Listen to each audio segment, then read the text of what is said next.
Hello and welcome. In this video, I wanted to share with you an experiment I made where I tried to create a color that looks like Payne's gray using indigo and other colors. So the other day I was making this watercolor pattern and I noticed that Payne's gray and indigo in my palette looked very similar, and the more pigment was in the color, the more similar they looked. And when you diluted these colors, they started looking more different. Payne's gray is more of a gray, whereas indigo is more of a saturated dark blue. So I started off by taking some Payne's gray from my palette and placing it down with a lot of pigment on watercolor paper, and then stretching out the color using a brush that was dipped in water so that I could see the various transparencies of Payne's gray. And then I repeated this with indigo. I also drew some squares where each square had more pigment than the previous square, and this wasn't an exact experiment. I was being kind of sloppy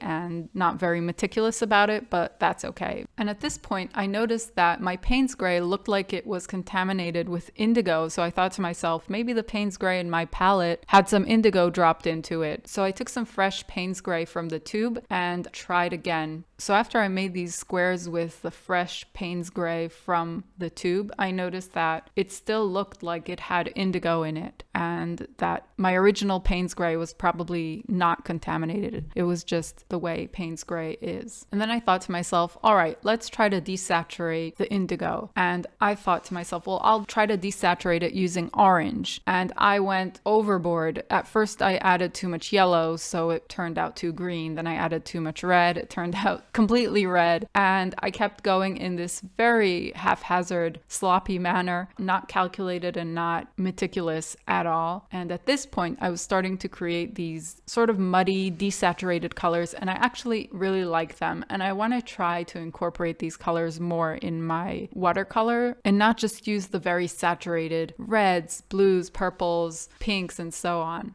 At my skill level, I should probably be trying to make any gray, not just a Payne's gray looking gray. So that would probably be a second experiment for me to try in addition to this particular experiment. And at this point, I started seeing colors that looked like Payne's gray to me, but then they had too much purple in them or too much green in them. And I thought to myself, if I could somehow combine this desaturated purplish brown with the indigo, I think it's gonna go towards the Payne's gray. And I just added color more gently. I didn't add like tons of a different color. I added just a dab of orange or a dab of purple. I can't necessarily remember what colors I added. I just went with it intuitively and not very scientifically.